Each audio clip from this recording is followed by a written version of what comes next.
No Dixie, where they want to win their plans. What's the use of living when there ain't no joy combined? Can't you hear the owls are hooting? In the darkness of the night, it draws the drop of sweat out on me brow. Oh, I feel so awful lonesome, I fear I'll die with fright, since the little cabins all are empty now. Oh, the little tater patches are growing high with weeds, and the melon vines, they all have gone to waste, and the millings that were on them have rotted off and died, for there's no one around to get a taste. Can't you hear the owls a-hooting? In the darkness of the night, it draws the drop of sweat out on me brow. Oh, I feel so awful lonesome, I fear I'll die with fright, since the little cabins all are empty now. Going to Kansas. That song, it was originally called in Britain, before it migrated across the pond, The Honest Farmer was the name of it. So it changed dramatically. And this is something you're going to see. Kieran and I do presentations on this very subject of how the culture that songs move into with the migrants, how the culture affects those changes, and conversely how they affect the culture as well. It works both ways. And this version of the song came from a backwoodsman, a logger by the name of Everett Pitt, from right across Champlain, from the Adirondacks. And he grew up in the Pine Barrens of New Jersey when he was young. His family moved to the Adirondacks, and he grew up there, was a logger for a number of years, and learned a lot of songs that came over with a lot of the Irish and the English and the Scots who worked in the logging camps, and began to change the songs to fit their own needs. And so that's how it came about. But it is one of the most lonesome, it makes me want to cry just to sing it. It is so full of empathy, and that's exactly what happened in Kansas. You can see the migratory pattern on the map here.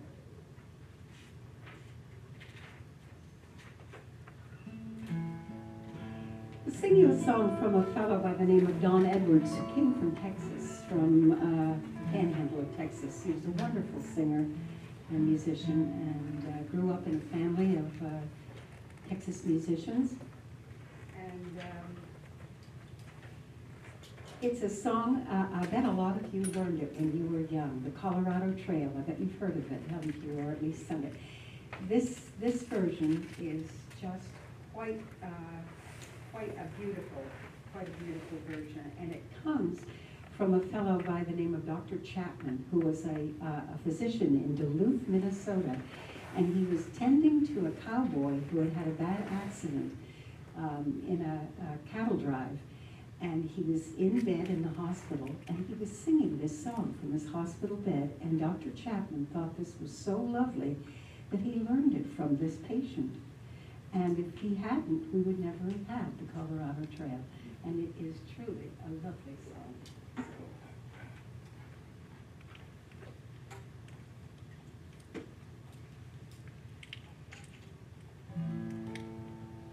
Join in on the refrain, all along the Colorado Trail.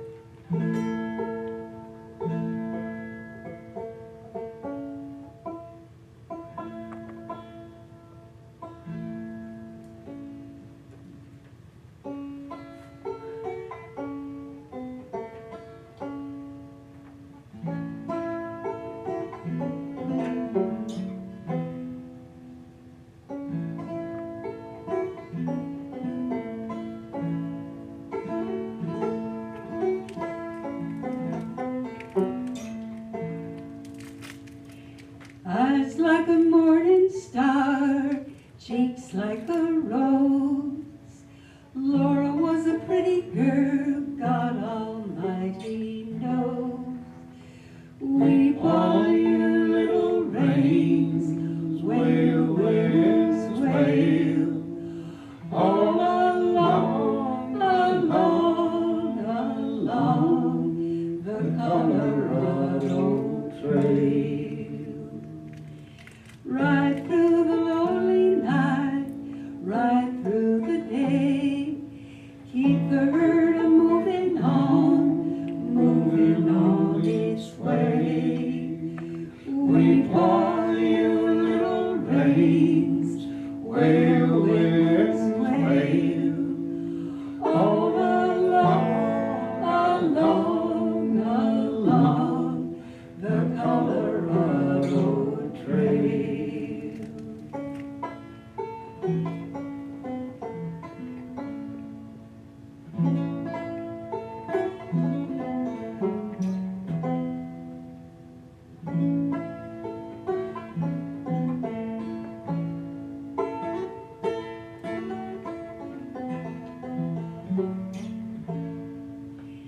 Right through the lonely night, dark was the sky.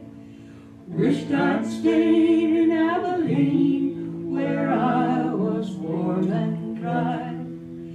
Weep all you little rains, wail, winds, wail, all along, along, along the Colorado Trail.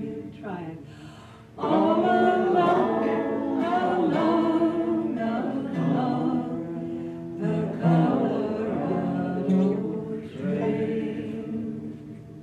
Good singing.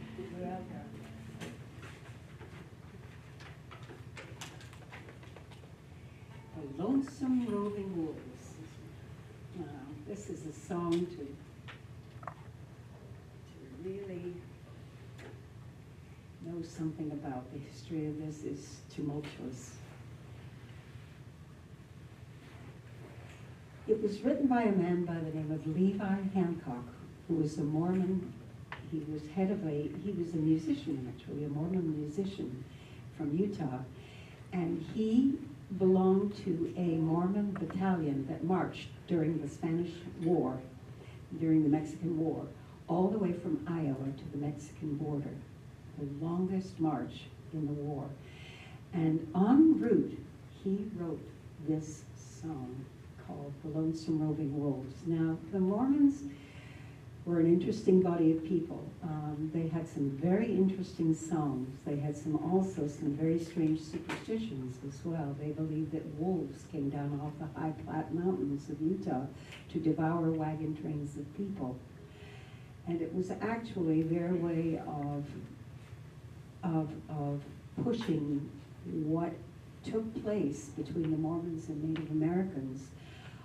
It was their way of getting out of trouble when this occurred. And by that I mean, well, you can understand what I'm saying is that there was no love lost between them. And they refer in the song to Native Americans as savages. This is their interpretation, not ours. This is their interpretation. And Kieran and I were singing in a place called Calico Rock, Arkansas. Oh, I don't know how many years ago, Kieran. Good few years now. Good few years, maybe 12, 15 years ago. Well, I was only 10 at the time, but we were singing in Calico Rock, a tiny little community in the Ozarks, and we just happened to choose to sing The Lonesome Roving Wolves that day. Little did we know that on that very day, and I kid you not, on that very day, the Mormon Church made a public apology for the Mountain Meadow Massacre. How many of you have ever heard of the Mountain Meadow Massacre? We never read about it in our history books. We never read about it. But what happened was that people from Calico Rock, about 150 of them, which was most of the community at that time, the older people, decided to migrate westward. And they got to Utah, and they were set upon by Mormons masquerading as Native Americans. They actually masqueraded, dressed up, so that they would not be blamed for the massacre. And 120 of the 130 died, including children. And on that very day, and there was not a dry eye in the audience. You Most can folks imagine. had relatives, didn't they, who they were naming and could talk about that they knew who had been out on that wagon train, so, Absolutely. yeah. It's probably the biggest coincidence in my entire life anyway. That happened on that very day. And the people came from that very place. And it's like a dot on the map. But this is the ballad that was sung by Levi Hancock and written by him in the 1800s.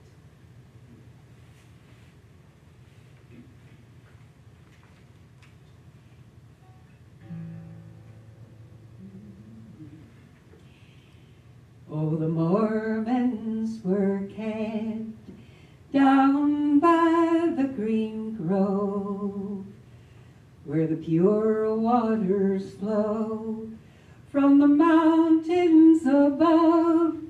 Our hunters just returned from hunting the wolf, and we listened to the howling of those lonesome roving wolves. Our guards, they were stationed at their posts all around, down by the green grove. There forever days was found. Oh, the wind it blew high and approached us so cold, and we listened to the howling of those lonesome roving wolves. The sound of the dying, it was heard on the plain, down by the green grove, there forever to remain. Oh, the thoughts in our hearts could never be told, and we listened to the howling of those lonesome roving wolves. The grave of the stranger, it was left on the plain, down by the green grove, there forever to remain, to remember his grave. We left ashes and cold to keep him from the savages and those lonesome roving wolves. Well, early next morning, just before the break of day, the fife and the drum, they did play the reveille. Our mules were brought in, our baggage to pull, and now we'll bid adieu to those lonesome roving wolves. And now we'll bid adieu to those lonesome roving wolves. Very, very.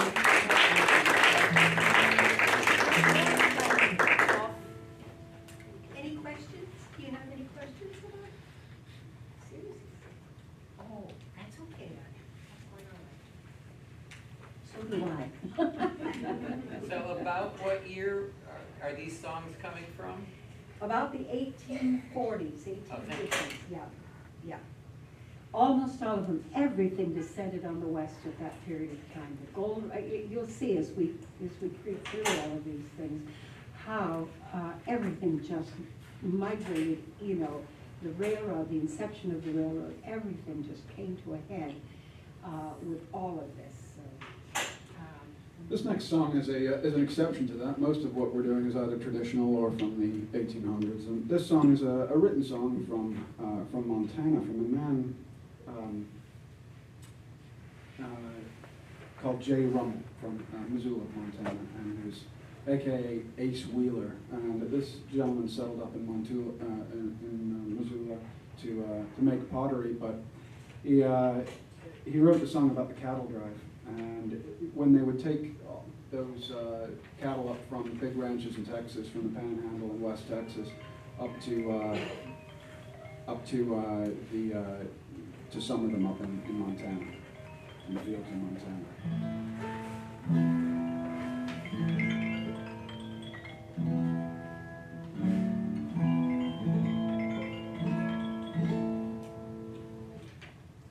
It's got a good chorus if you want to sing. You guys are building up to something, I can tell.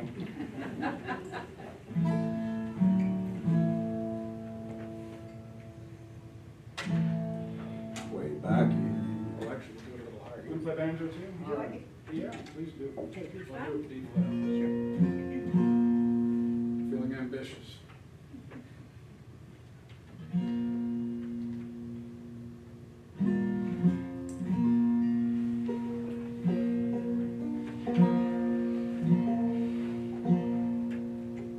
Great thing about not playing with a fiddle player, we can play these songs anywhere we want.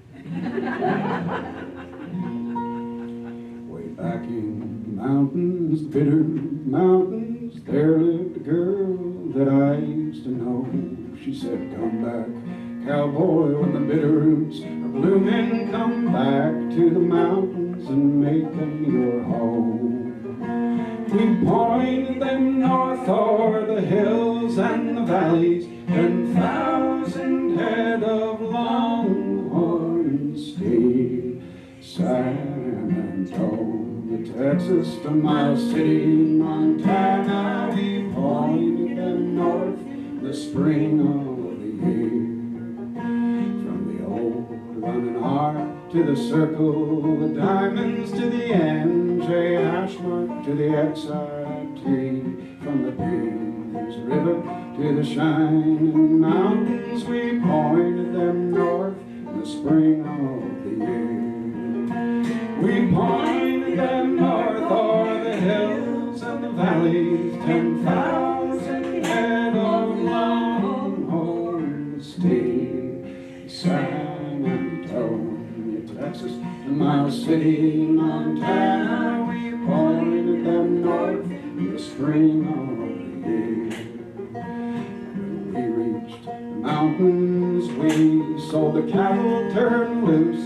They renewed and drew out our pay. I saddled my pony and rode for the mountains where the bitterroot flower was waiting for me.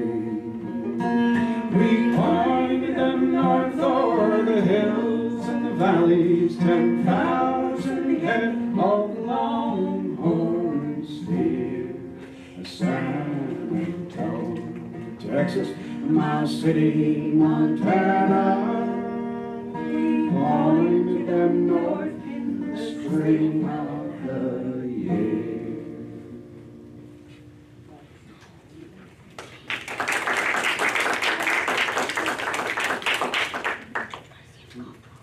I have some of J. Rummel's pottery, and every time I look at them, I think of that song.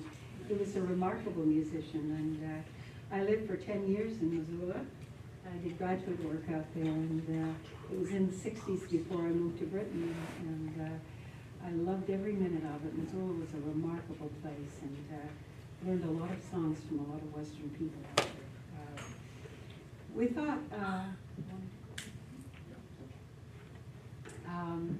We thought we would pay tribute to Charles Goodnight and Oliver Loving. How many of you have ever heard of the Goodnight Loving Trail?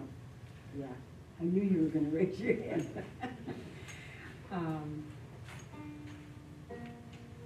Oliver Loving, Charles Goodnight, XIT Ranch in Texas. Amazing ranchers. And they wrote this amazing song called The Goodnight Loving Trail. The song was written by a name a lot of you be familiar with. That's Utah Phillips, and he wrote this great song all about the that trail that was blazed when they would run those cattle up from the XIT ranch and those big Texas ranches up again to be summered up in the fields of Montana. And it talks about in the chorus it talks about the old woman who was not an old woman but rather the cook on the cattle drive, who was one of the gents who was no longer young enough to do some of the hard work, because of course those cowboys were boys, a lot of them. They were in their late teens, mid-teens, and the cook on the cattle drive would have acted as a bit of a father figure maybe, and it certainly took care of a lot of the jobs in the camp. Was a doctor and a veterinarian, and as well as a cook, and so that's what he's talking about, and of course the French harp is your harmonic. Please join in on the chorus. It's one of the best choruses in the whole world. It's wonderful.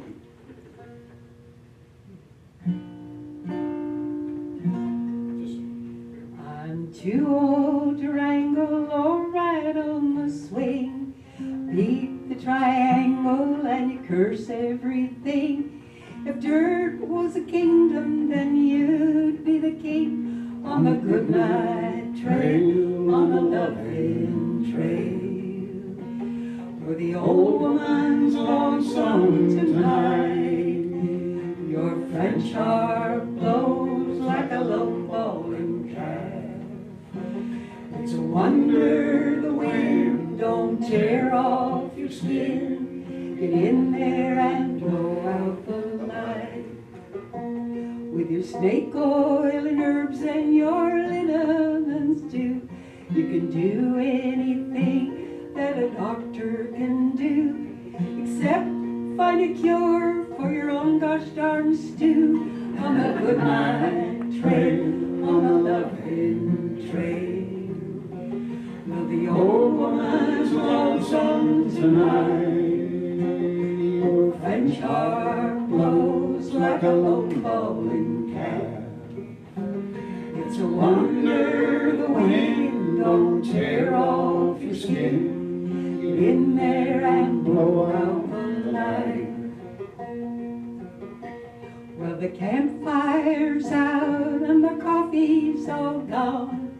Boys are all up and they're racing the dawn. You're still sitting here all lost in a song on the goodnight trail, on the loving trail.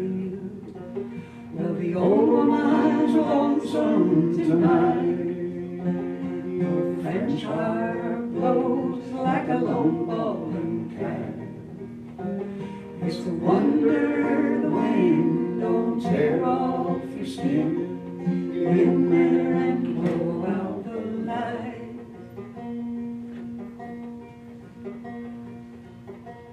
I know someday that I'll be just the same, wearing an apron instead of a name. No one's to know it and no one's to blame, 'cause the desert's a book written in lizards and sage. Easy to read like an old torn out page, all faded and worn with the colors of age. On the goodnight trail, on the loving trail, well, the old woman's lonesome tonight. Your French harp blows like a lone bawling calf. It's a wonder the wind don't tear off your skin. Get in there and blow out the light. It's a wonder the wind don't tear off your skin. Get in there and blow out the light.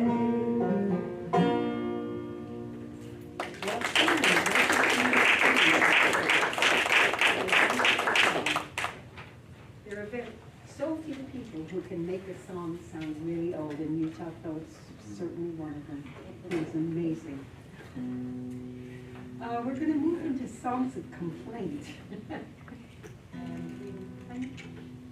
I mean that seriously and not seriously, too.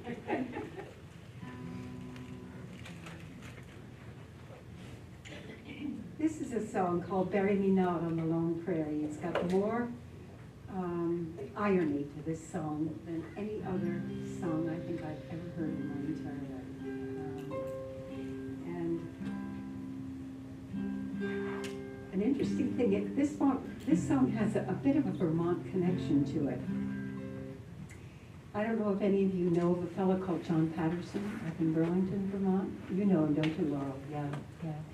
He used to run these, was it Shenandoah Folk Song Society? Was it Shenandoah Folk Song Society, I think, Laurel? Yeah, way back. And he and his wife moved to Vermont, which was, he's come full circle because he grew up here.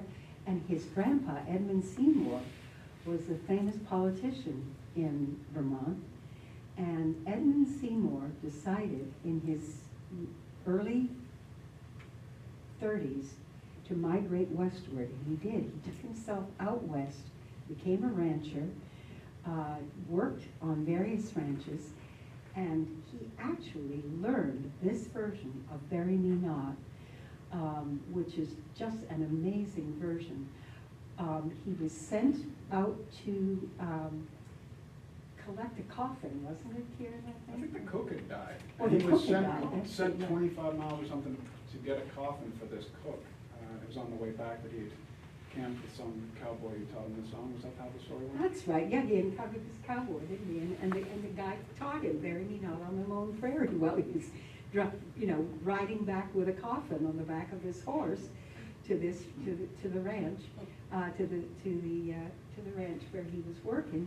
The Ellison Ranch, it was called, and that's how this amazing version came about. So it did have a Vermont connection, and a little bit later we've got another song that has even more of a Vermont connection to it, a direct Vermont version.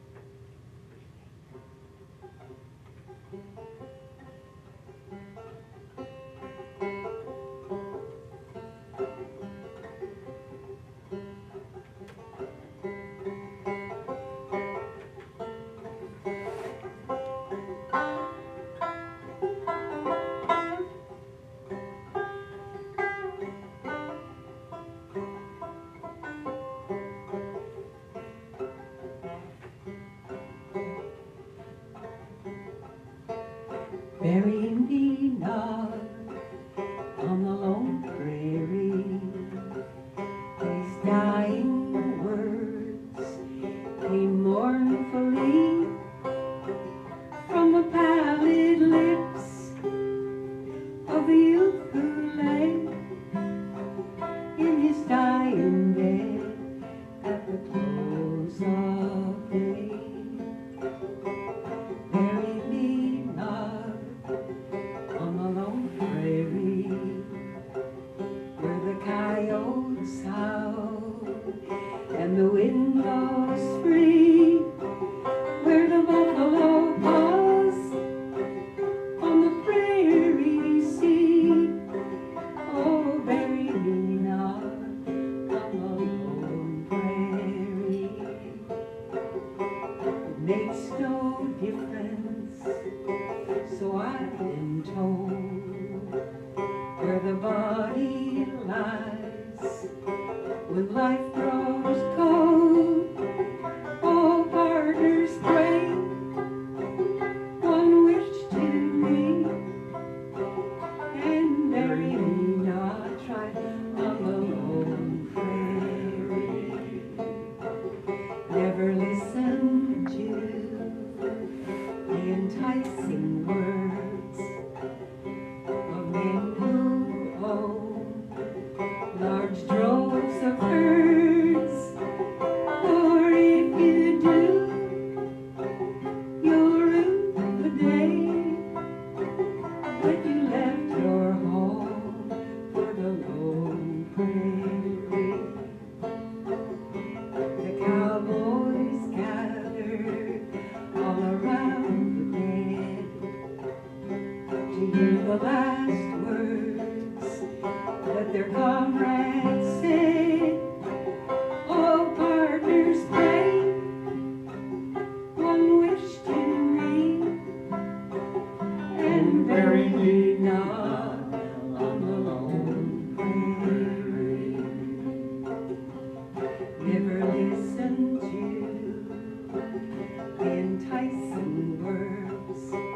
sailed there. We paid no heed to his dying prayer. In a narrow grave, just 6 by 3, we buried him there on the lone prairie. In a narrow grave, just 6 by 3, we buried him there on the lone prairie. You overheard such irony in that song. It's heartbreaking.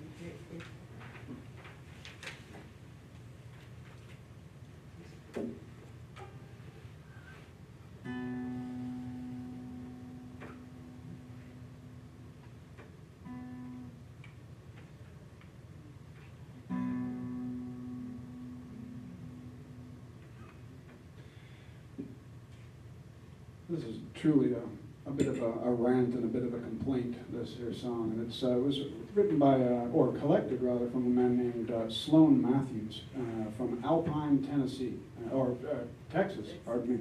Makes me laugh. In West Texas, yeah. It does. It always makes us chuckle, but because it's flat as a pancake in Alpine, Texas. But actually, this was recorded by John Lomax in, I think he recorded this in Pecos, Texas. And it's called A Cowboy's Life.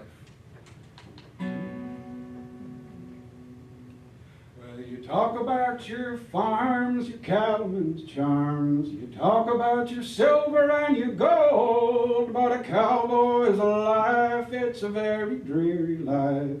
It's riding out in the heat and cold. Well, it's 4:30, the noisy cuckoo roar.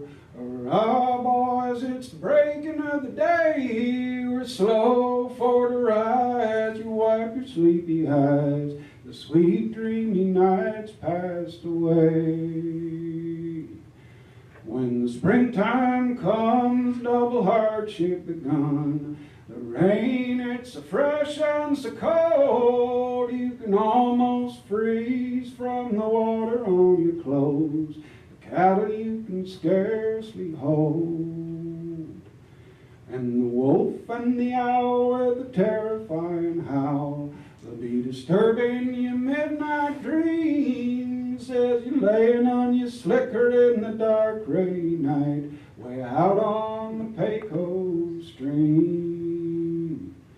And you talk about your farms, your cattlemen's charms, but cowboys, come take my advice. Set out for to roam, you better stay at home with your sweet and your loving wife. Right. Well, you talk about your farms, your cattlemen's charms. You talk about your silver and your gold. But a cowboy's life, it's a very dreary life, riding out in the heat and cold.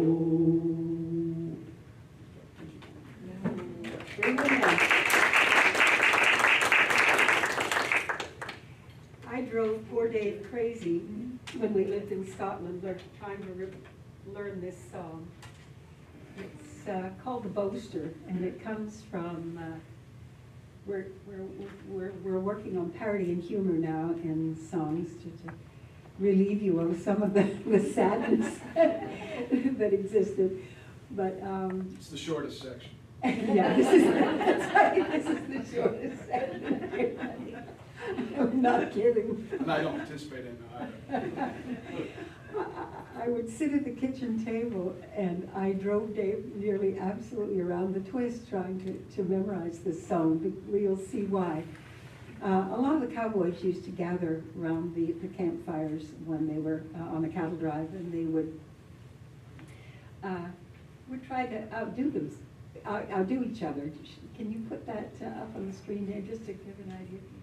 That's the feeling I get from it. And, you know, oh yeah, I have a better one. No, I have a better song. No, I have a better tale to tell. No, I have a better mustache. No, that's yeah. Yeah. They all are pretty serious. But anyway, stay with me on it. I'll do my best.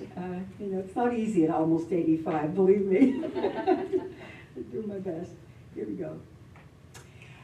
I've been to Gay Paris, where the women at 3:30 go strolling along where the boys belong, hollering Tarabundier. I danced the oyster can down on the American plan. Shed big tears, I got 3 years for stealing a couple of Texas steers. I've been to Kansas City, been out on a spree, been in jail, been out on bail. I've been on a ship that would not sail. I've been to Ohio, likewise to Buffalo, Indianapolis, Cincinnati, Louisville, and Cameo. I've been up in a balloon, I've been in a saloon, been in a soak, I bended broke, I drank and I drank till I thought I'd croak. I've been an awful dude, and sometimes rather rude. I've been hard stuck and I've had bad luck, and I've been the driver of a 2-horse truck. I've been in many a scrap, I've had a real hard slap. Mine eyes have been draped in mourning and crepe. For 1.5 years I've been stuck on the shakes. I slept in bum hotels, paid prices that were swell, slept in bum beds and dying of lead, and I chased the bed bugs round my head, played bumper once or twice with cards and shaken dice. Bet a house and a lot and a 14 spot, and I pulled my leg plumb full of knots. I also played baseball, I've been umpire and all, been hit with clubs and sticks and bricks, and I bounded around in a terrible fix. I've been to Chicago too, that city where the wind was rude. I went to a fair where they clipped my hair, and they charged me $1 an inch for air. I went down on the tracks at a race course not to slack, bet a 10 or 2 on a horse I knew, but the horse dropped dead and he never came to. I've lived on pork and beans, I slept in room 13, been out at night and I seen the sights, and I hit the pipe by the candlelight. I've been to Salt Lake too, 'twas the only town I knew where the girls were beauties and they does their duties and they chewed the gum they call the Tootsie Fruities. I've been to Indiana, I stepped on a banana, I slipped, I fell, I hurt like hell, but the words I spoke I must not tell. I also rode a wheel and I run on an automobile. I made a gold stripe, had a prize fight, and since that night I've never been right. I fought for the blue and gray, I slept on a bale of hay, I drove a mule, taught public school, but I never could learn that golden rule. I drank red lemonade that's made with a post hole spade. I shot snipes by electric lights, and I marched with the Salvation Army at night. I've been in politics too, and know how the money flew. In Tammany Hall, I had a close call. I never could learn to sing after the ball. I've been where I didn't belong. You've heard this lovely song. Now these are all cracks, and I've had some facts, and I'll get it in the neck when the chicken gets the axe.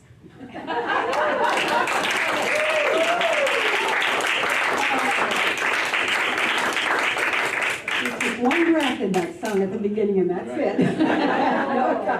No time to breathe, no time to... Oh, crazy. It came from a fellow called Leonard Colson, by the way, from Ogden, Utah. And What year? pardon me? Do you know what year? I think probably, I don't ever remember Leonard saying exactly what year it came from, but I would say late 1800s probably. Tammany Hall, wasn't that later? Maybe? Oh yeah, you're right, Tammany Hall would have been later. It would have been, yeah, you're right, Tammany Hall would have been later. Just curious, because you got it all in there. That's right, yeah, You did too. that's right.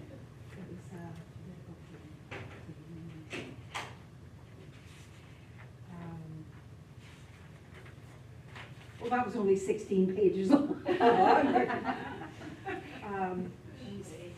When I lived in Montana back in the 60s, we had a coffee house, a gal by the name of Nan Hyam at the time, that was her maiden name. She was a lovely singer and guitar and auto harp player from Seattle originally, but has lived in Missoula for years and years. And we opened a coffee house with a fellow from the Yukon territories. And lots of people, it was right down on a place called Woody Street, and lots of people used to, lots of guys used to ride the rails and come off the train. And one of them was Glenn Orland, who was a wonderful cowboy singer. And Glenn he was born in Minnesota, but he grew up partly in California, became a writer, a journalist. He did all kinds of incredible things. And ironically, when Dave and I came back from Britain, Glenn was living in Mountain View, Arkansas. He was still alive at the time, quite elderly. But he used to ride the rodeo circuit, and he got all kinds of wonderful songs. And this is one that I learned from him when he would come off the rails, off the train in Missoula, and then he would get back on and go. And he was a great storyteller. And he taught me this song called the High Tone Dance. I can remember it. Well, you can't expect a cowboy to agitate his shanks in an etiquette-ish manner in aristocratic ranks, when he's always been accustomed to shake a heel and toe at them rattling ranches where much etiquette don't go. Well, you can bet I set 'em laughing in an astonished sort of way, a giving of their squinters and excited kind of play. Well, I happened into Denver and was asked to take a chance at the smooth and easy measures of a high-toned dance. Well, I got amongst them ladies in their frocks of fleecy white, them dudes talked up in wrappings that were simply out of sight. I tell you what, I was embarrassed and I couldn't seem to keep from feeling like a burro in a pretty flock of sheep. Every step I took was awkward and I blushed a flaming red, like a principal decoration on a turkey gobbler's head. And the lady said to seldom that they ever had a chance to see an old-time puncher at a high-toned dance. Well, I cut me out a heifer from that flock of pretty girls. I yanked her to the center to dance them dreamy whirls. She put her head upon my bosom in a loving sort of way, and we drifted off to heaven as the band began to play. I could feel my neck a-burning from her nose a-breathing heat. She do-si-doed around me half the time upon my feet, and she gazed up in my blinkers with a soul-dissolving glance, quite conducive to the measures of a high-toned dance. When this, every nerve began to tingle with that music of delight, and I hugged that little sage hand uncomfortably tight. But she never made a bella, and the glances of her eyes seemed to fill me with the pleasure of a genuine surprise. Well, she cuddled up against me in a loving sort of way. I hugged her all the tighter for her trustifying play. I tell you what, the joys of heaven ain't a cussed circumstance to the hugomania pleasures of a high-toned dance. When they struck up that cotillion on the music bill fair, every devil in me seemed to fetch out on the tear. I let out a cowboy war whoop and I started into rag, for the rafters started shaking and the floor began to sag. Well, my partner, she got seasick and she staggered to her seat. I balanced to the next one, but she dodged me slick and neat. I tell you what, it put the creases in my golden meeting pants when they put the cowboy trimmings on that high-toned dance.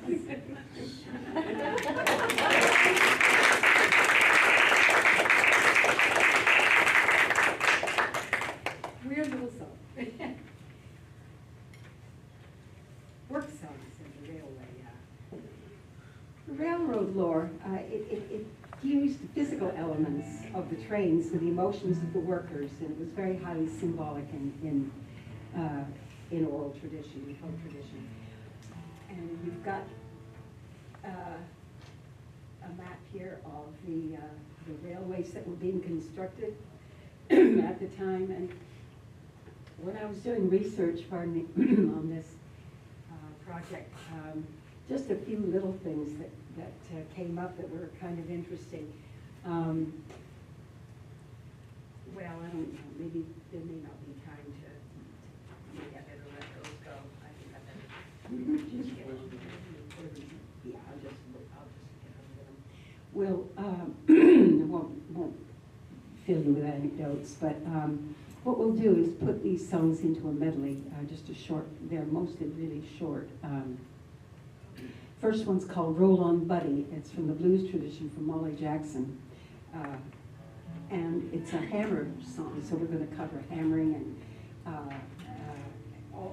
winding on the rails and so forth. All the work that was done mostly by Chinese, black people, Irish who worked on the railways, and the Roll On Buddy came from Molly Jackson from Memphis. A Jolly Irishman Winding on the Train was another one that came from a fellow by the name of Nobel Brown, and it was post-Civil War. And Lining Track was one that comes from a fellow by the name of Hank Arkins from Alabama. And the T&P line, which was the Texas and Pacific line, this song came from an Irish woman who migrated into California. And we'll finish with, from the Warner collection, from the Frank and Ann Warner collection, a wonderful version of Paddy on the Railway, which started out, of course, in Ireland and migrated over. But this version is definitely an American version.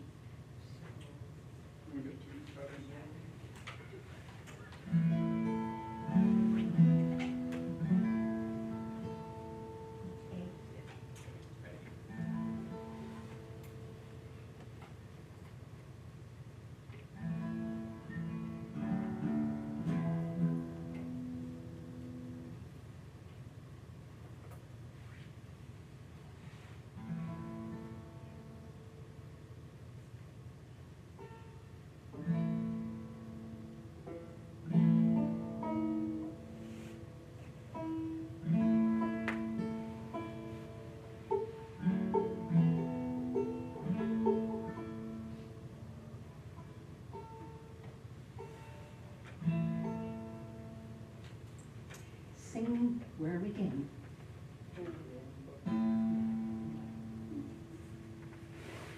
I've been working 10 years on the L&N Railroad. Ain't got enough money for to pay my board. I went to the boss, asked him for my time. What do you think he told me? I owed him 1 dime. So roll on, buddy, don't you roll so slow. I'm so tired and hungry, I can't work no more. One of these days you'll call for me, and I'll be gone to old Tennessee. So roll on, buddy, don't you roll so slow. I'm so tired and hungry, I can't work no more.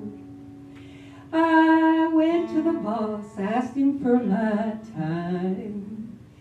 What do you think he told me? I owed him 1 dime.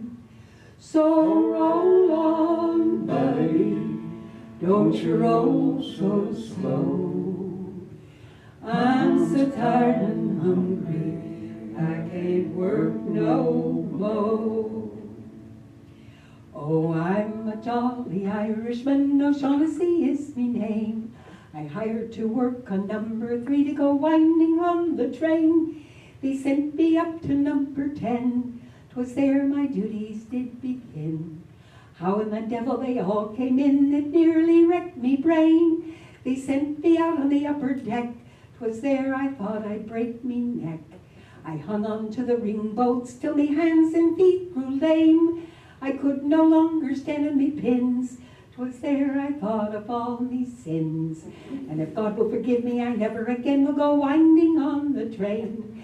They wanted me to turn the switch, and I fired 2 boxcars into the ditch. The brakeman, he called me a son of a while winding on the train.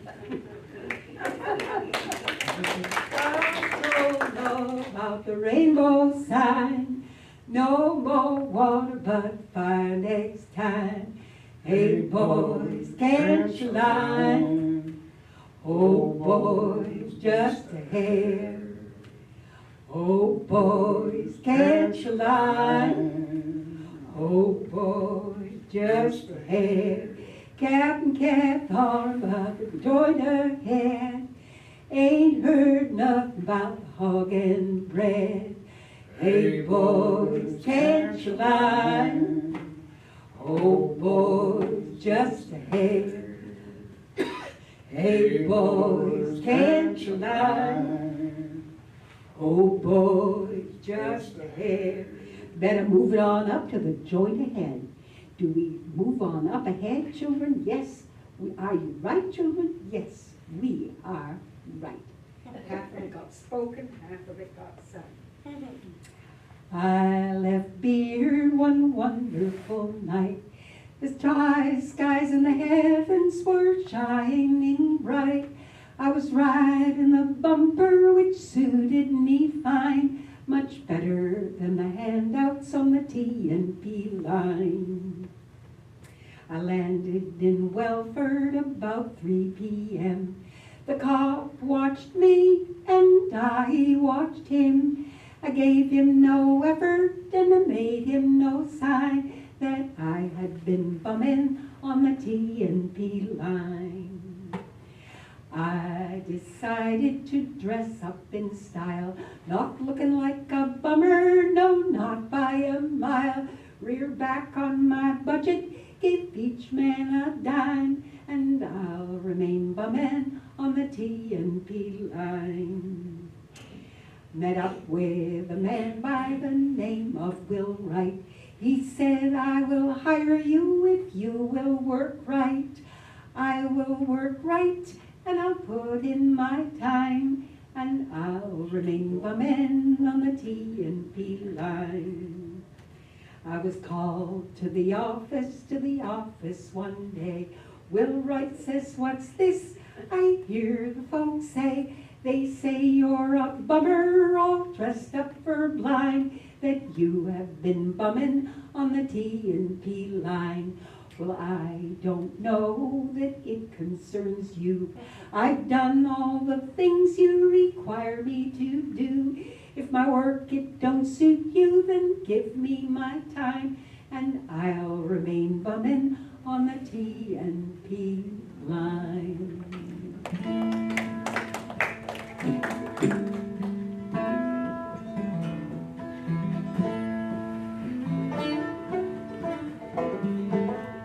Back to this, back to that, without no shoes, without no hat. Nothing in the world but an old straw hat. Johnny come picking on a banjo. Sugar, sugar, sugar, blue. Sugar in the cream jar, how do you do? Working on the railroad, far on the rain. Johnny come picking on the banjo. It's 1842. Didn't know just what to do. Sailed across the ocean blue, working on the railroad. Sugar, sugar, sugar, blue. Sugar in the cream jar, how do you do? Working on the railroad, followed on the rain. Johnny come picking on the banjo. 1843. I landed on some foreign sea. Didn't expect to see for me. Working on the railroad. Sugar, sugar, sugar, blue. Sugar in the green jar, how do you do? Working on the railroad, followed on the rain. Johnny come picking on the banjo. 1844. Landed on some foreign shore. Didn't expect to see me more. Working on the railroad. Sugar, sugar, sugar, blue. Sugar in the cream jar, how do you do? Working on the railroad, followed on the rain. Johnny come picking on the banjo. Railroad's gone, we'll take a ride. Here we go now, side by side. Here we go now, side by side. Working on the railroad. Sugar, sugar, sugar, sugar in the cream jar.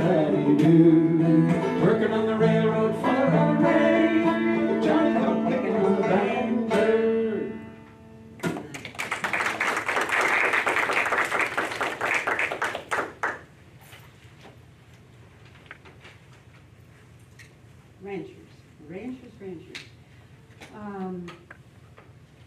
Some were rich, some were poor, some barely eked out a living, and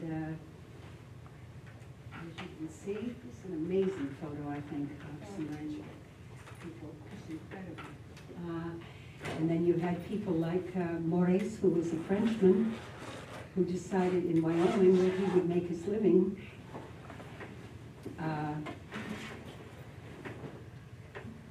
By setting up a slaughterhouse, which was, shall we needless to say, it did not go down very well with the local community. They thought they could save having the cattle shipped to the big cities of Chicago and so forth, so he wanted to do that. He was originally a friend of Teddy Roosevelt's. And when Morris decided to do this, and he never apparently succeeded at any mission that he set out to accomplish, he always had problems. But he finally left Wyoming and went back to France, and I think people were quite pleased that he did. His escapades did not sit very well with the local people. And Teddy Roosevelt distanced himself quite a bit from him at that point. But as you know, there were a lot of problems between sheep shearing and cattlemen, and that went on for years and years, feuds all the time. The only ones who seemed to really welcome both were Charles Goodnight and Oliver Loving. They had both sheep and cattle on the ranch. But, I don't know a lot about sheep farming, but I'm kind of concerned for that sheep second from the left. I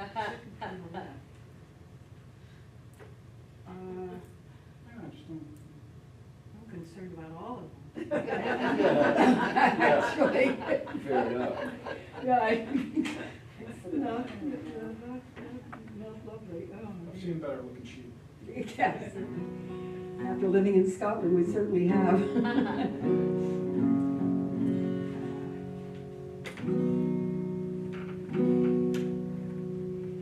I said that I would mention to you about Edmund Seymour again, you know, that John Patterson's grandpa.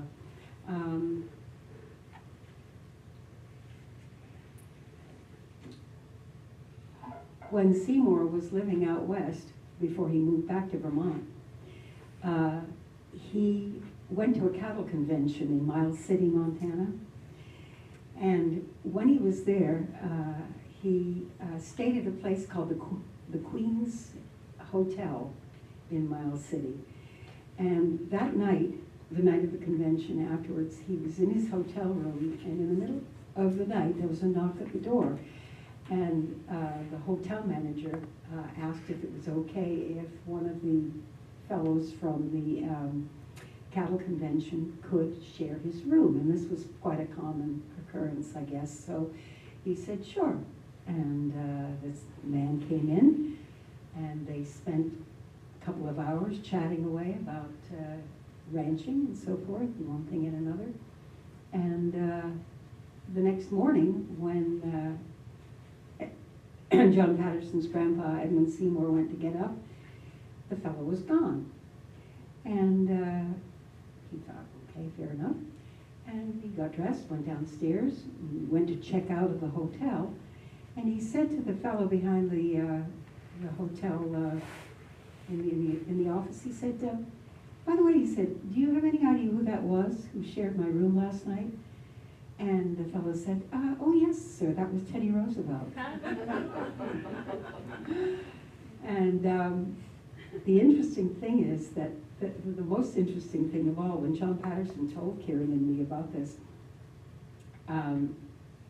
is that years later, when Roosevelt was running for office for president, he was in Vermont, and he was speaking at a hunting or a fishing organization of some sort, and he and John Patterson was they asked John Patterson to introduce Roosevelt, and before he did, he went up to Roosevelt and he said, I don't know if you remember, but years ago when you lived in Montana, we went to a cattle convention, and we shared a room. And, you know, we had a very interesting discussions. And Roosevelt apparently leaned over to John Patterson's grandpa, Edmund Seymour, and said, yes, and it's going to remain with just you and me knowing about it.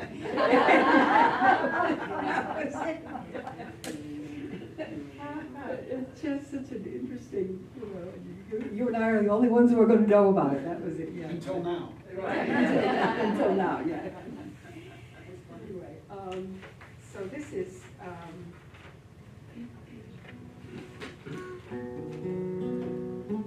I'll do my best to get through this one. This is not an easy song, but it's called The Rancher, and it's got a good chorus to it. The only problem is that part of it changes all the way through, so. A cowboy's work is never done, works hard from the sun to sun. Rancher is the man who feeds us all. The people jump and shout, say they want the rancher out. But the rancher is the man who feeds us all. Rancher is the man, rancher is the man, lives on credit till the fall. With the taxes so darn high, it's a wonder he don't die.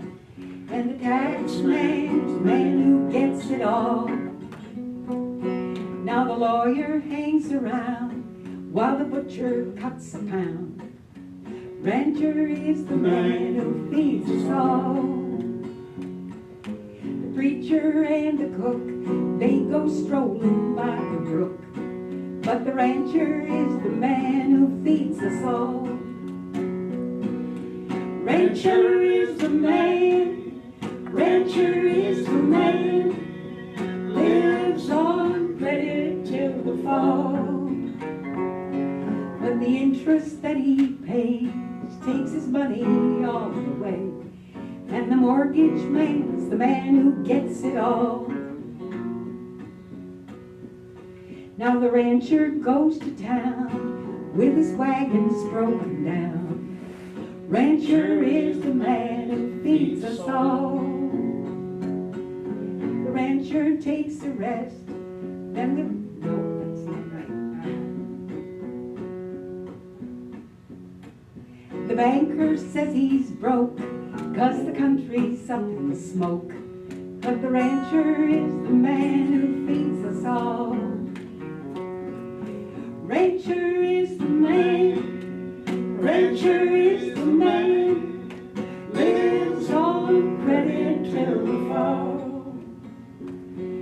Then the banker says he's broke, 'cause the country's up in smoke. But the rancher is the man who feeds it all.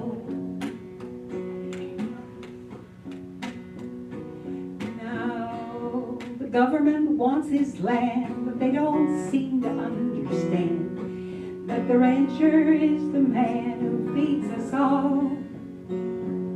'Cause if the rancher takes a rest, then we'll all starve half to death. For the rancher is the man who feeds us all.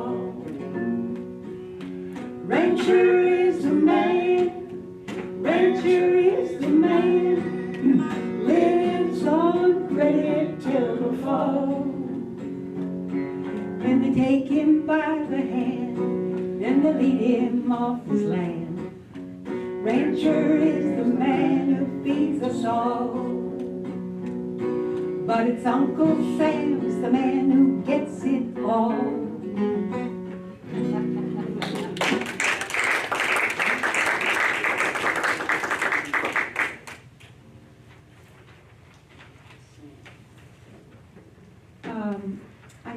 Years ago, I was singing for a while with an elderly gentleman by the name of Chester James. He was a remarkable singer. He was living in Phoenix, Arizona for his health, and retired from Indiana. I think he was from Indiana, yeah. And the two of us were singing down in ranching part of Arizona. You see where Wilcox and Globe are? Well, Kieran, you reckon that's about 100 miles, right? Yeah, I think so. Yeah. Just over 100 Yeah. miles. It's a long way. Yeah. And we were down in a place called Safford, and we were singing at a festival down there. And just by chance, Chester and I sang a Vermont version of a song called Home Dearie Home. Home Dearie Home came over from England. In Scotland it was known as Home Boys Home, Home I'd Like to Be, Home for a While in My Own Country. And every version of it has its own, on the chorus, every version has the name of indigenous trees in that particular area. And in the version of Raspberry Lane that came from Vermont, that was collected by Helen Hartness Flanders here in Vermont, the version Raspberry Lane was, I've got so many versions in my head. Home, dear home, home. The oak and the aloe are a pretty plant and tree, and they're all growing green in North America, is the chorus of the Vermont version. But we sang that version just by chance, and an old fella came up to us with a yellow neckerchief around his neck. He was obviously from the West. He came up and he said, "Well, we sing it different down here." And boy, sometimes, and quite often it's true, if you are lucky enough to be in the right place at the right time, you can, and if you are interested in the migration of songs and what happens to them, how they change, this song is a stunner. I just about dropped my eyes out of my head when I heard him sing this, and this is what he sang.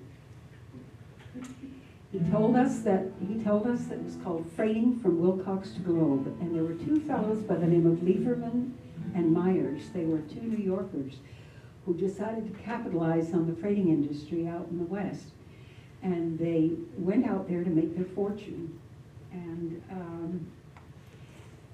they exploited the freighters. Can you, Dave, put up that photo of the Chiricahua Mountains just to show? Yeah, look at this. Isn't this unbelievable? Chiricahua Mountains. That's the way they traveled, by mule. He said that's how they got over the Chiricahua Mountains, taking the iron ore across these mountains. Unbelievable. Look at that. It just makes me dizzy looking at it. But these two men actually did exploit what was going on there, and the names of everything began to change. So you hear the word Gila, which is the Gila County, the largest county in Arizona, Gila. It's home, boys, home, home I'd like to be, over in the Gila, in the white man's country, where the cottonwood and ash and the mesquite shall ever be, growing green upon the river. There's a home for you and me. So look, it's so wonderful. I wish we had time to go back through all the Scottish and the Irish and English versions so you could see how it changes. But this was the final Western version nothing, I don't think, quite tops this one. So please sing along on this. Come, all you jolly freighters who travel upon the road, that ever hauled a load of coal from Wilcox to Globe. That's how I made my living for 10 long years or more, was hauling coal for Lieberman. No wonder I am poor. In 1883 I started with my team, chock full of glee with that elusive dream. On that first night out from Wilcox, my best horse got stole, and it made me cuss a little when I came out in the hole. And it's home, dearie, home, home you better be, over in the Gila, in the white man's country, where the cottonwood and ash and the mesquite shall ever be, growing green upon the river. There's a home for you and me. I was an honest man when first I hit the road. I couldn't take an oath or I couldn't tap a load, but you should have seen my mule and I began to cuss. They flopped their tails and waggled their ears and pulled the load or bust. But now I'm a freighter bold, I'm up to all the tricks. I can tap a whiskey barrel with nothing but a stick. They never could detect it, I've got it down quite pat. And I'll fill it up with water again, sure there's no harm in that. And it's home, dearie home, home you'd better be. Over in the Gila, in the white man's country, where the cottonwood and ash and the mesquite shall ever be. Growing green upon the river, there's a home for you and me. Barbed wire and bacon is all that they would pay. We had to use our copper checks to buy our grain and hay. When you asked them for $5, old Myers would scratch his pate. And the clerks with paper collars will say, get down and pull your freight. Our home is round the campfire, wherever we camp at night. It's there we drink our coffee, pass around the pipe. We sing our songs and spin our yarns and pass the bottle around. And it's always filled with something good that some poor freighter found. And it's home, dearie home, home you better be. Over in the Gila, in the white man's country, where the cottonwood and ash and the mesquite shall ever be. Growing green upon the river, there's a home for you and me. Traveled in the sunshine, I've traveled in the rain. I lost my wagons in the mud, hauled them out again. I laid out in the snow till it's a wonder I'm not dead. With a devil a bit of cover but an Arizona bed. Now when we get to Pima, the girls they are so fine. A fella likes to treat them all to Uncle Moses wine. But Thatcher's got the prettiest girls, that's where we stay all night. But we had to go to Safford to get a little tight. And it's home, dearie home, home you'd better be. Over in the Gila, in the white man's country, where the cottonwood and ash and the mesquite shall ever be. Growing green upon the river, there's a home for you and me. And now I'm going to quit the road, but before I do, I'll tell what I intend to do when I go down to hell.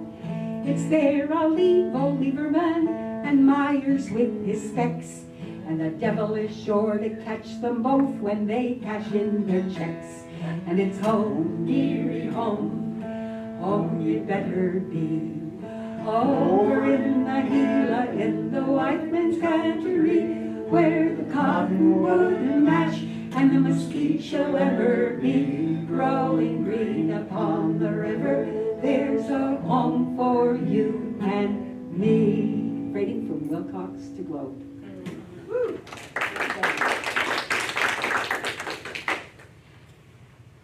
Gold rush, gold rush, gold rush, gold rush, gold rush. Just so much interesting information about the gold rush. You could be here all night, but just needless to say that so much of it took place. So many crazy things happened around the San Francisco area. Just incredible. 1,500 men jumping ship, you know, just when they heard about gold. Everybody was frenzied for gold. It's just unbelievable. There were Australians who came over because the Australian gold rush overlapped by a decade with the American gold rush. And you had what they called Sydney ducks that were from Australia. And actually, it turned out to be quite a racist thing. It was, I won't go into the whole description of it, but it was quite a tumultuous time in the Bay Area. And so we thought we would just do a couple of really interesting, they had an expression, the Prospectors, that they saw the elephant. Have you ever heard that expression? I've seen the elephant. Apparently, that's what the expression they used to use during the gold rush. And it all had to do with a farmer who was, or I guess he was a prospector. He was taking his animals to market one day, and he encountered a circus. And the elephants and everything were running around. They were all loose, and they scattered his vegetables all over the place. And it became, and somebody said to him, "Oh, I'm so sorry for you." And he said, "Don't worry," he said, "because I've seen the elephant." Well, that expression went on to become, part of, the good and the bad of the gold rush. Some people suffered by it, some people didn't. It was such an interesting mixture. But I thought that was a great expression. So this was a sacred song, and it started out as a sacred harp song, and it turned into a prospecting song called "Few Days."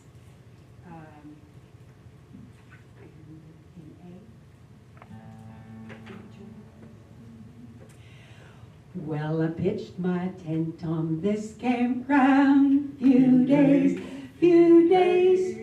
and now at last I'm homeward bound, and I am going home. I can't stay in these diggings.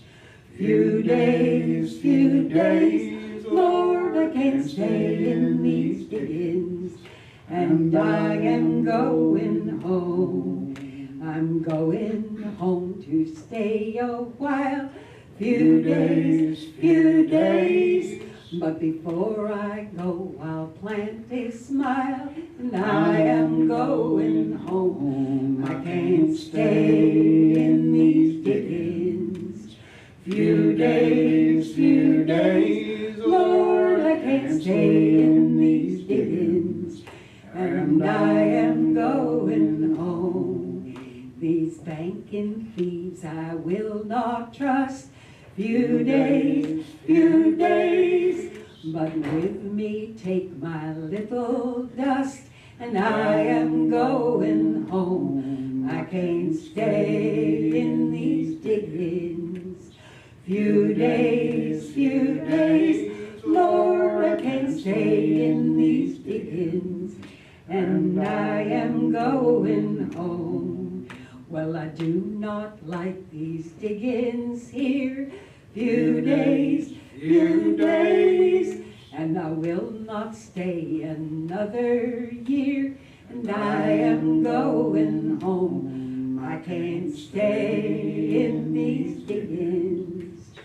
Few days, Lord, I can't stay in these diggings, and I am going home. My mother, she has gone before, few days, and I'll follow her to glory's door, and I am going home. I can't stay in these diggings. Few days, Lord, I can't stay in these diggings, and I am going home.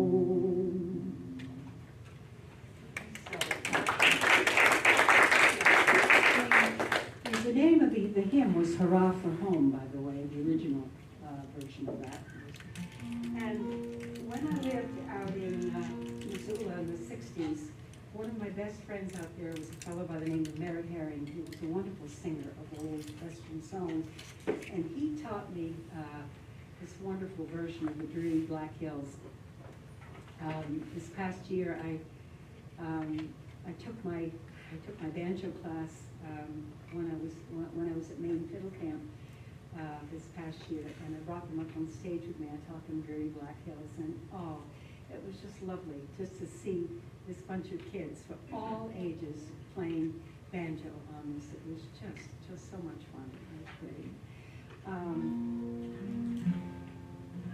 Talk about dreary. Yeah. And when we get to Cheyenne, it's funny because Kieran and I were singing. We did this Western PowerPoint in a couple places in Wyoming some years ago, and it hasn't changed much. I think the Main Street was still dirt. It's still made of dirt. got a wonderful chorus to it. Don't go away, stay at home if you can, stay away from that city. That makes me laugh. City, there's a population of about 50,000. They call it Cheyenne. For Wallaby Pete and Comanche Bill will lift off your hair in the dreary Black Hills. It's one of my favorite songs, this one.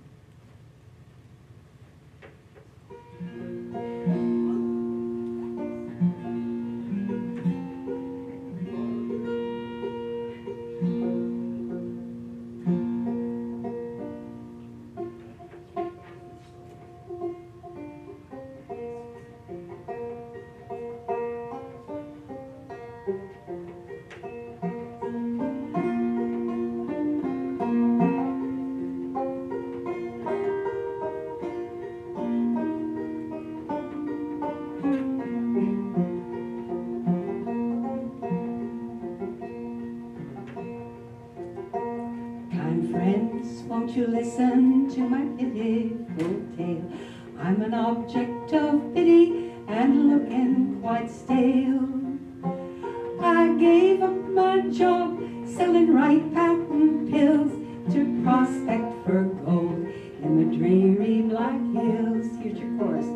So don't go away, stay at home if you can. Stay away from that city, they call it Cheyenne.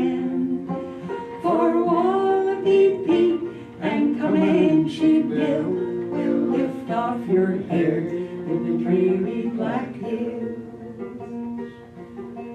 As I was out riding one morning in May, as I was out riding one morning for day, I met General Custer and Buffalo Bill.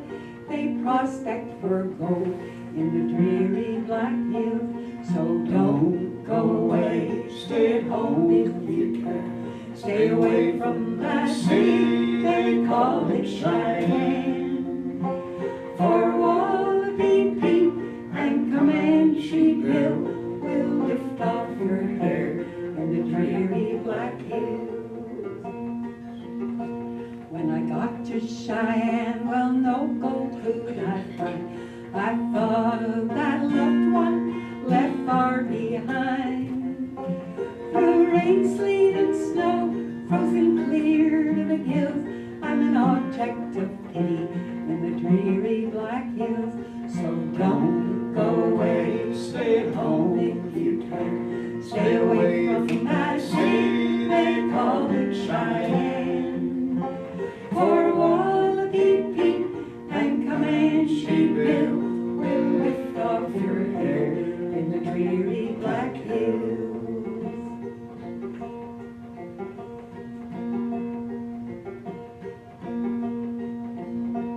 Now to conclude my advice I'll unfold.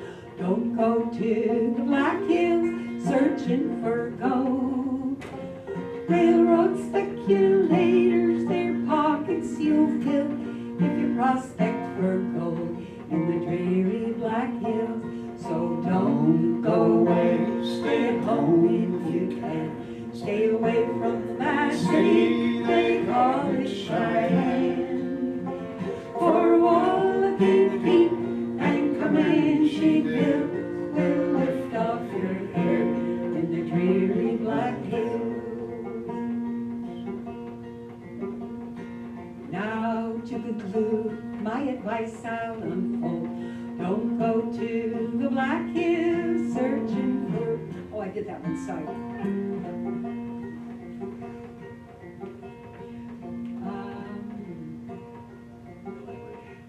Pardon? Well, I wish that the man who started this hell was a captive of crazy horse way down in hell. There's no use in whining and moaning like pitch for the man who would stay here's a son of a... Don't go away, stay at home if you can. Stay away from that city, they call it Cheyenne. For Wallaby Pete and Comanche Bill will lift off your hair in the dreary Black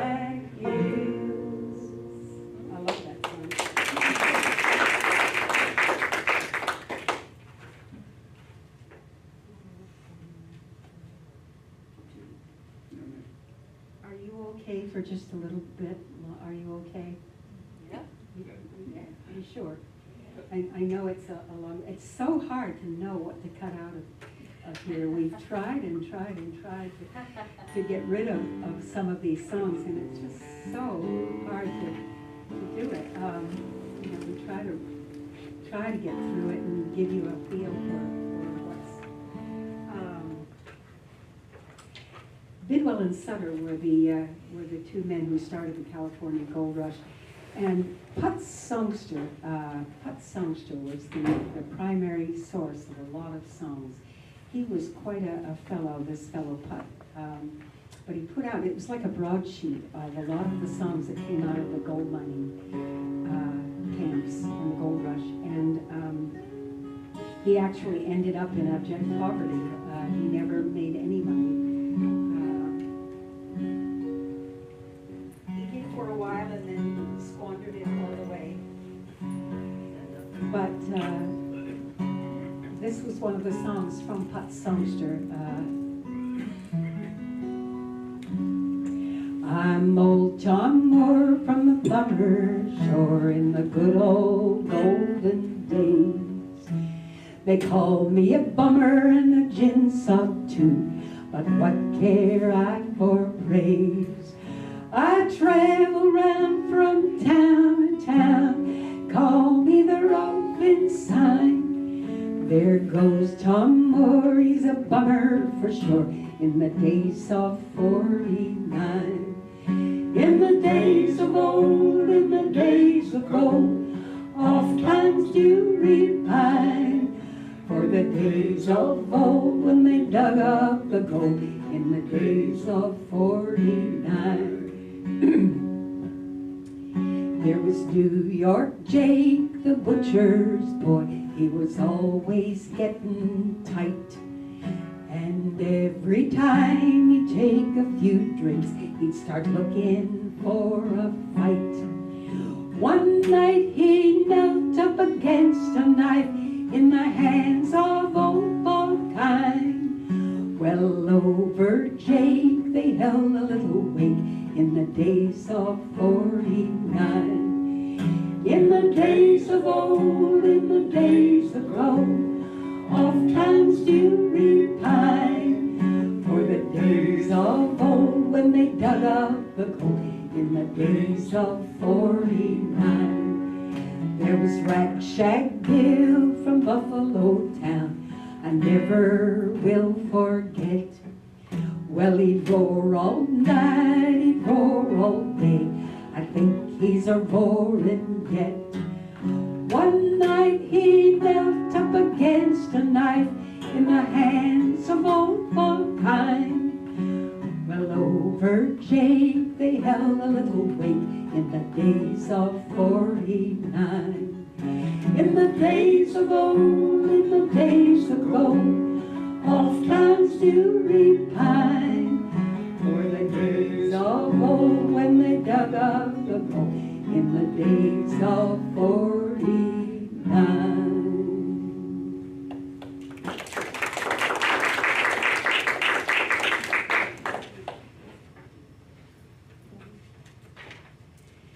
We thought we would put in one little song from the Lubbock, Texas area during the Civil War. It comes from a little collection called the William Owen Collection. He was quite a fine collector of Texas songs, and it's sort of difficult to tell whether the woman was writing a love letter to her sweetheart, Confederate soldier, or whether it was the other way around. Whether he was replying back to her. Probably she was creating a letter to him, probably. It's a little gem of a song. We haven't sung this for a long time, so I have no idea what it's called. It's called Dear Honey.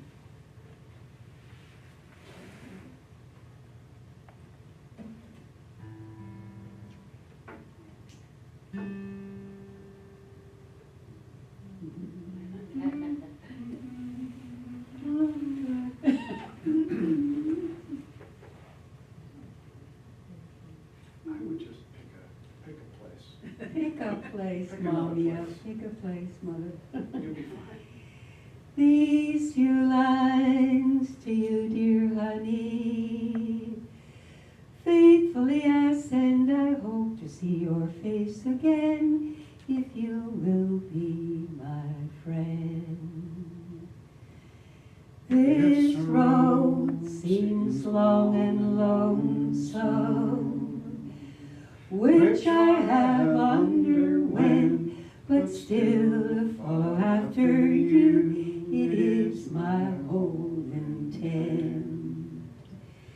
If I had the wings of a wind dove, I'd sail the waters wide, and nothing could prevent me from sitting by your side.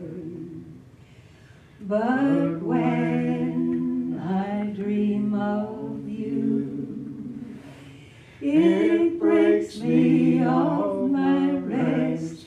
I dream of sitting by your side and leaning on your breast. But when I wake and find myself lying all alone, with no dear honey to talk to me, the night seems mighty long. And if your life should outlast mine, and I should never return, pray keep these few lines to look upon when I am dead and gone.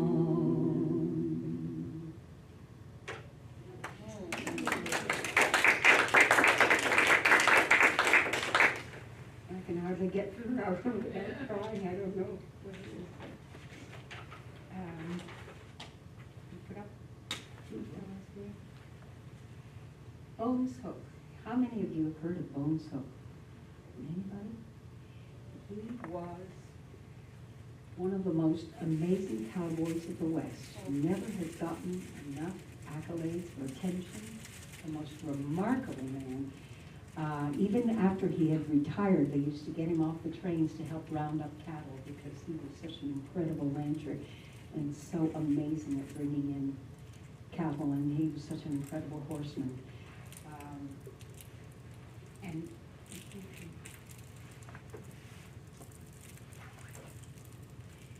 And here we have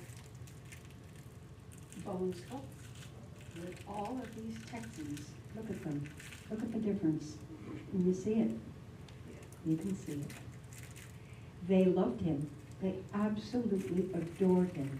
He was considered one of the best cowboys of the West, and he never has gotten enough attention. Just remarkable. But these are local statesmen, right? That's right. These are local councilmen. These are local councilmen.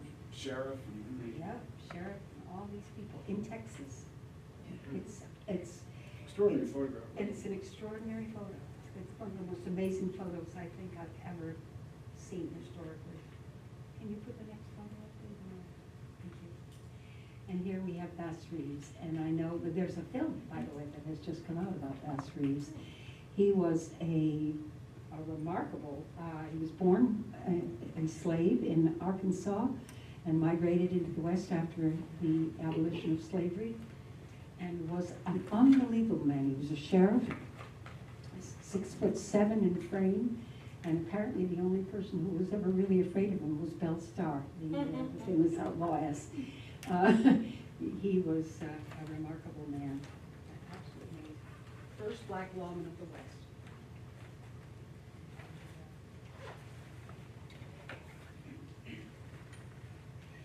And this was, how many of you, when you grew up, I know I did, I learned old paint.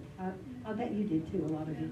Did you know that was written by a black man called Jess Morris from Amarillo, Texas? Charlie Willis, excuse me. And he taught it to Jess Morris, that's right, who became the singer and carried this song forward.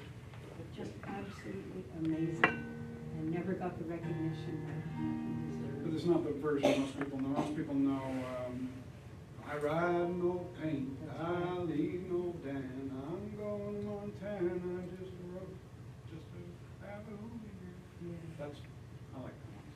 Yeah, but this is the original version, Yeah. and it's a heartbreaking version.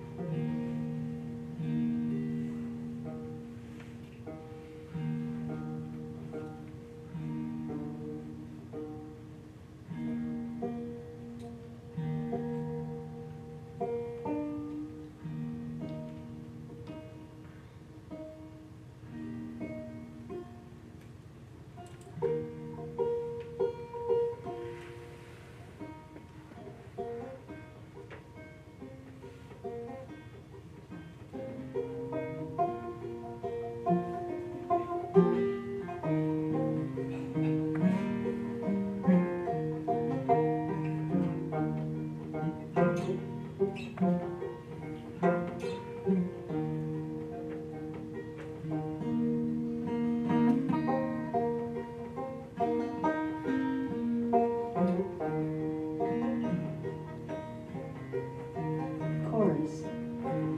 Farewell, fair ladies, I'm leaving Cheyenne. Farewell, fair ladies, I'm leaving Cheyenne. Goodbye, my little doggy, my pony won't stand. Oh, pain, don't pain, I'm leaving Cheyenne. Goodbye, old pain, I'm leaving Cheyenne. Old pain's a good pony, and she paces when she can. In the middle of the ocean, there grows a green tree. I'll never prove false to the gal who loves me. Oh, pain, oh, pain, I'm leaving Cheyenne. Goodbye, old pain, I'm leaving Cheyenne. Old pain's a good pony, and she paces when she can.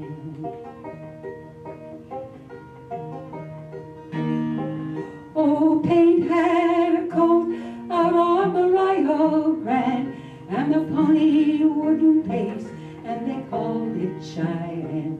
Old paint, I'm leaving Cheyenne.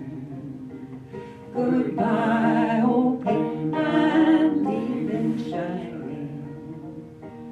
Old paint's a good pony, and she paces when she can.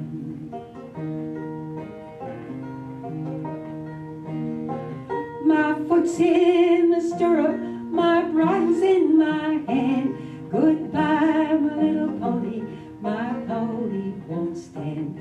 Oh, pain, I'm leaving Cheyenne. Goodbye, old pain, I'm leaving Cheyenne.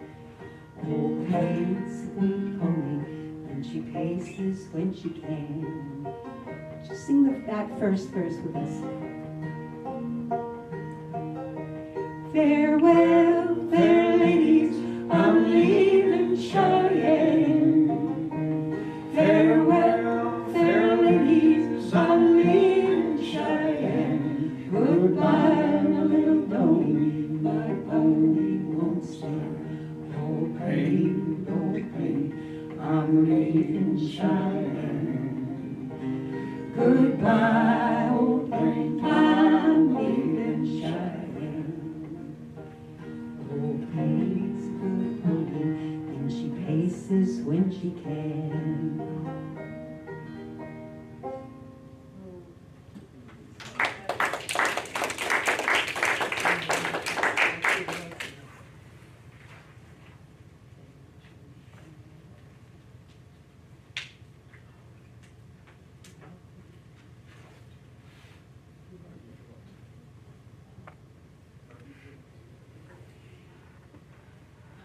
One of the most important songs is right near the end, and I don't want to keep you.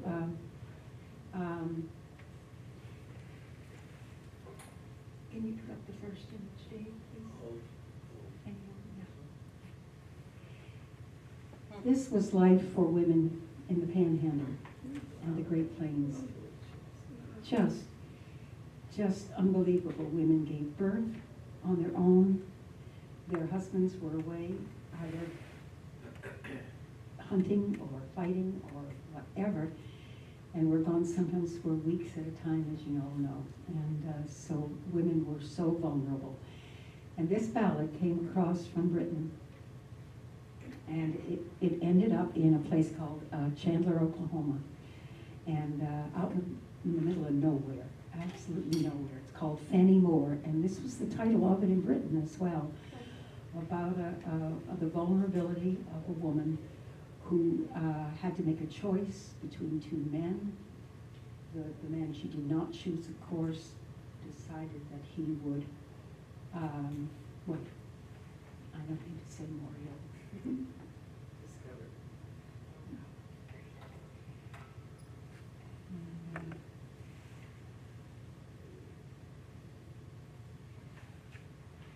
But these songs are so important.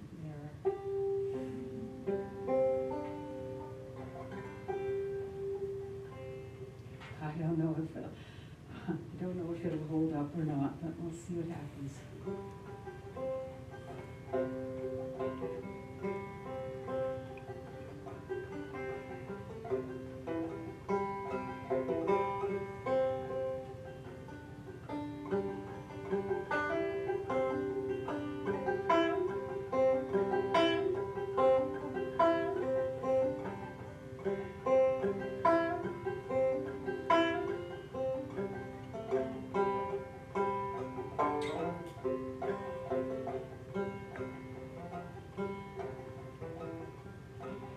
Oh, look in yonder cottage, all deserted and alone. Its paths are neglected, with grass overgrown. Go in, you will see some dark stains upon the floor. Alas, it is the blood of the fair Fanny Moore. To Fanny so blooming, two lovers there came. One offered his gold, his silver, his name, but neither his money nor his gold did allure the heart from the bosom of the fair Fanny Moore.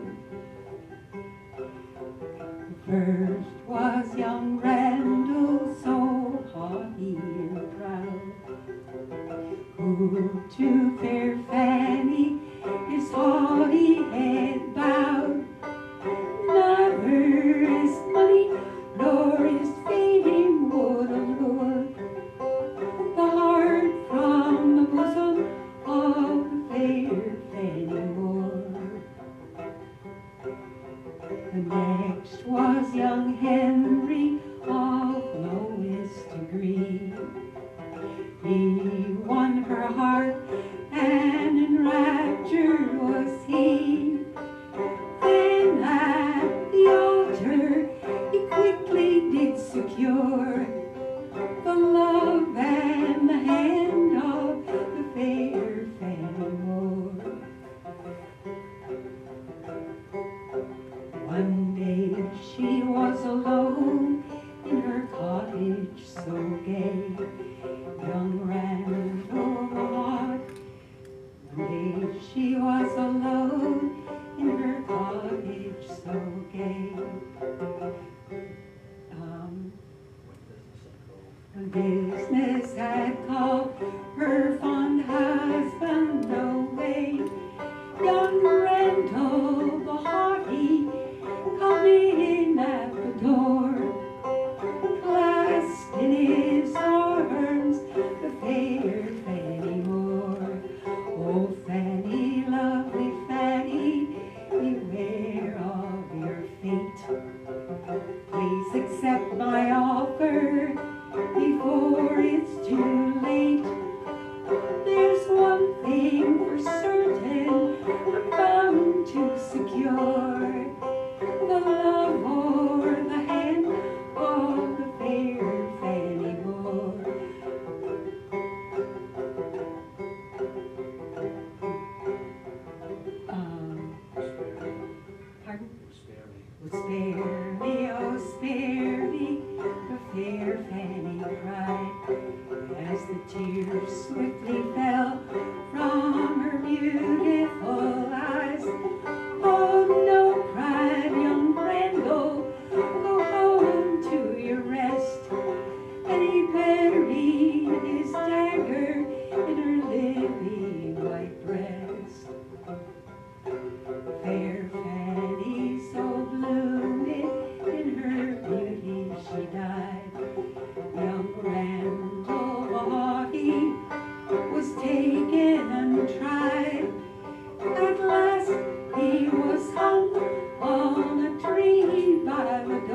Sorry, I got stuck on a couple of words there, sorry about that.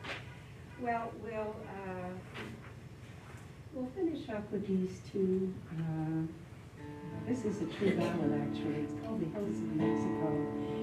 And one of the themes that you find, the recurring themes in the migration songs over and over again, especially with the Irish, is that they were duped into thinking they were going to make big money. They went into the logging camps, they worked on the railroads, they were told they were going to make all kinds of money, and it never, ever happened. And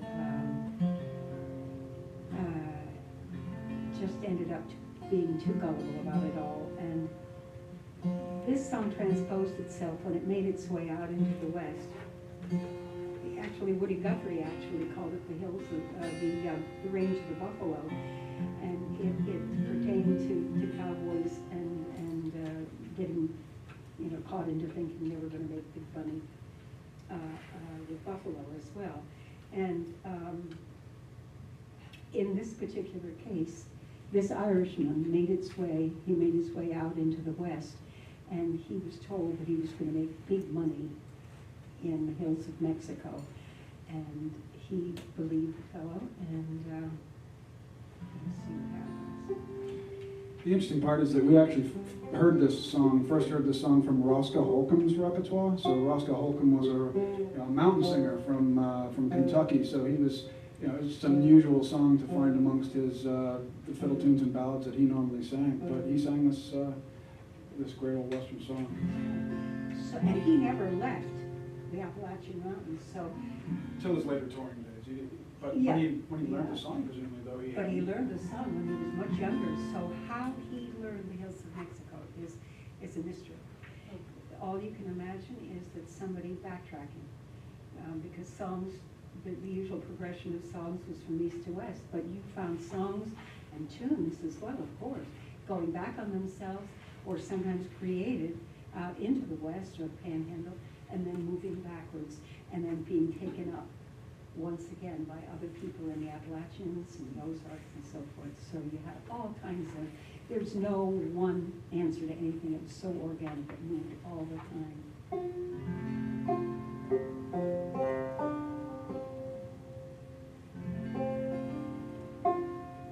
Hills of Mexico.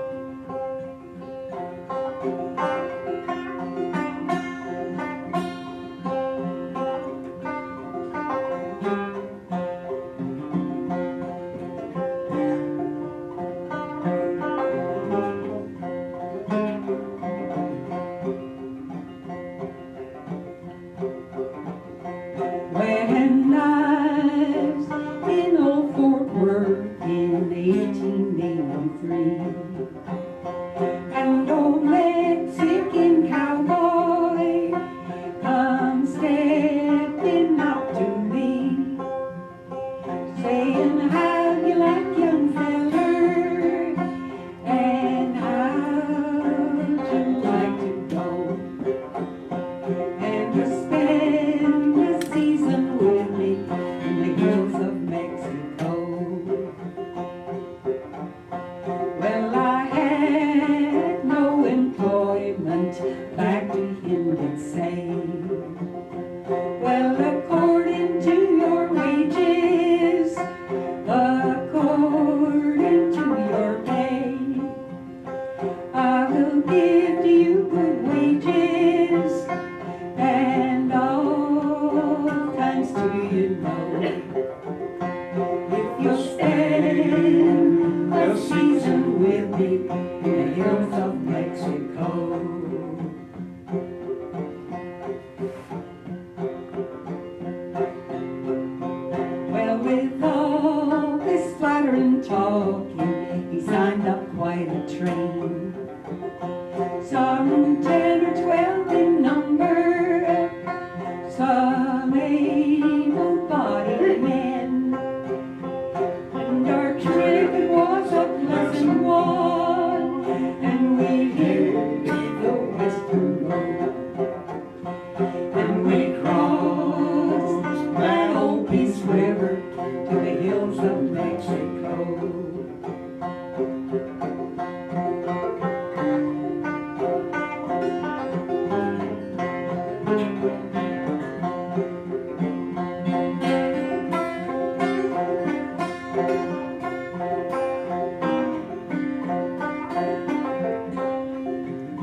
Well, then all our pleasures ended, our troubles they began.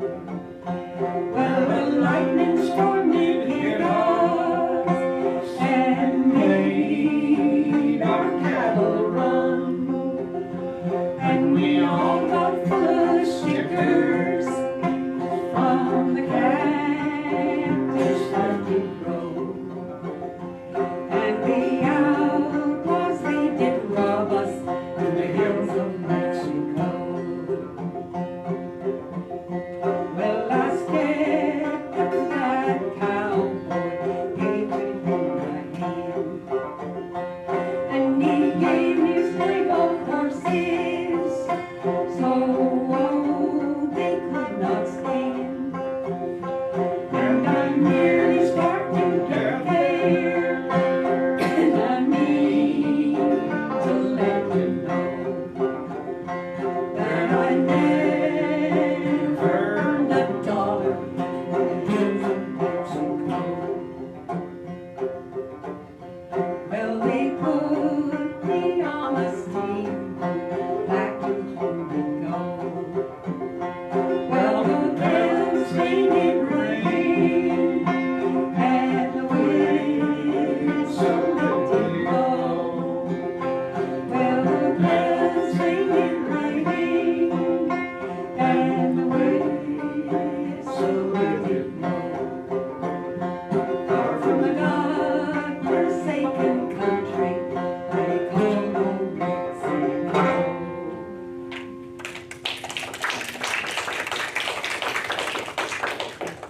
Well, thanks so much indeed, and we're going to finish with, I don't know whether you would agree, but we think that this is one of the best songs Woody Guthrie ever wrote, called Belle Star. It was all about the famous, I don't know what you would call a female outlaw, outlawess, an outlawette? An outlet. An outlet? An outlet.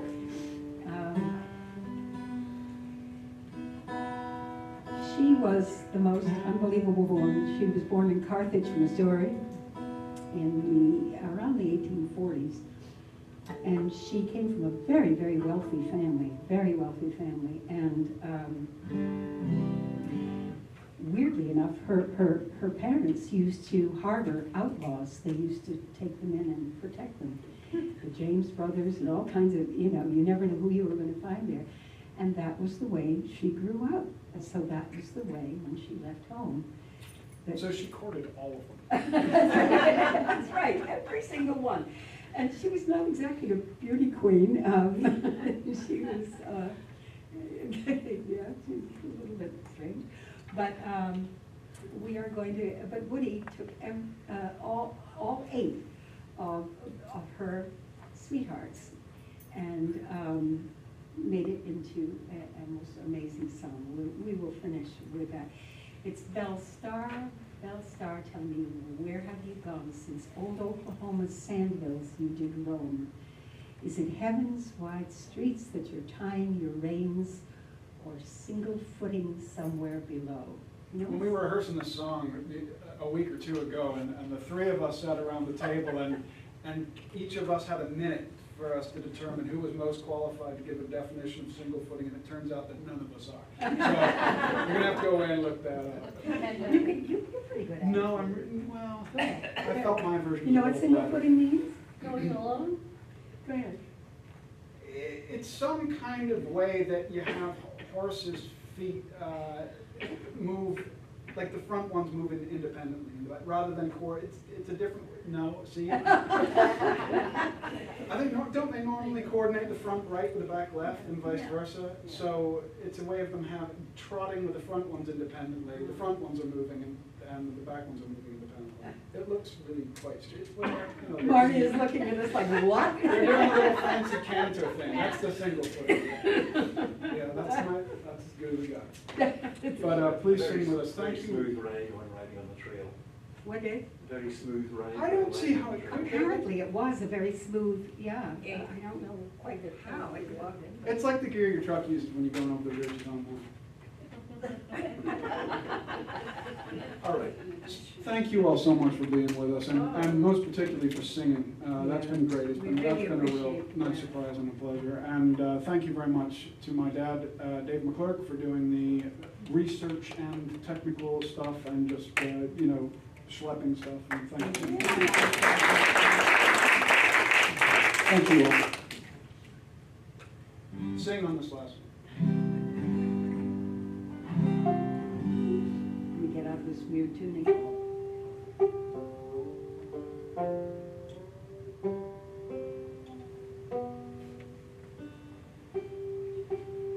And into another one.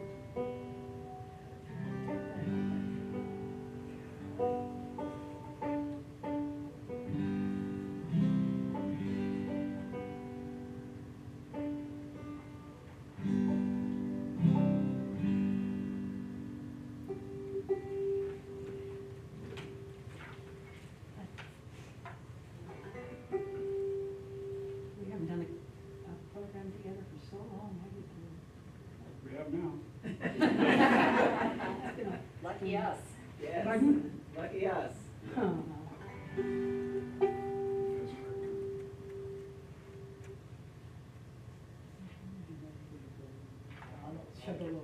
I'll be right behind I'll be right behind you. You have to play the note. Unless you want to. No. Then.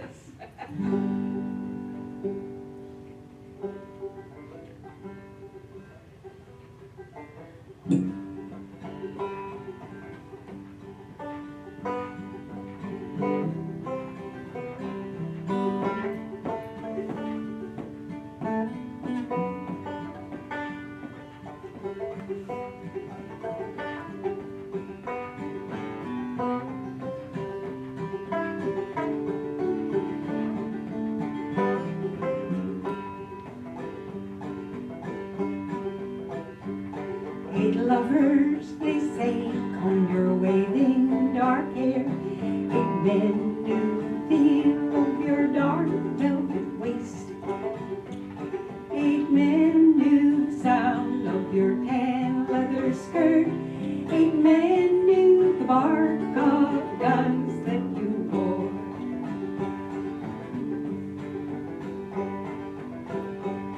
Cole Younger was the first and the father of your girl, and the name that you gave to your daughter was Pearl. Well, Cole robbed a bank and he drew the lifeline. They say he was pardoned in 20 years' time. Here we go. Bell Star, tell me where have you gone? Since old Oklahoma's sand hills you did roam. Is it heaven's wide street you're trying your reins, or single footing somewhere below?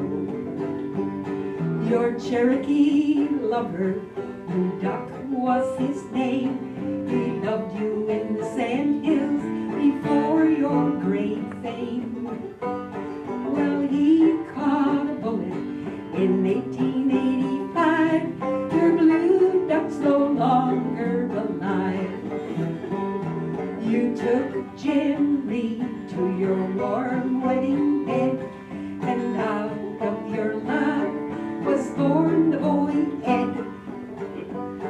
A pal killed Jim Reed by the light of the moon. Your son Ed was blown down in a drunken saloon. bell star, tell me where have you gone? Since old Oklahoma's sandals you did roam.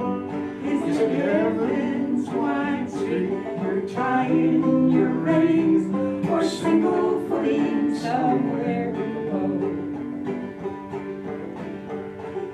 Next was Bob Younger, you loved him so well.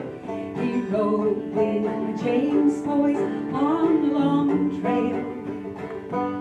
They caught him in Minnesota along with his gang. He died down at Hull in the saddle chain. You loved Mr. William Clark Quantrill and his Civil War guerrillas in the Missouri hills. They hit Lawrence, Kansas and fought there still when they rode out 300 Lake Hill. Bell star, tell me where have you gone?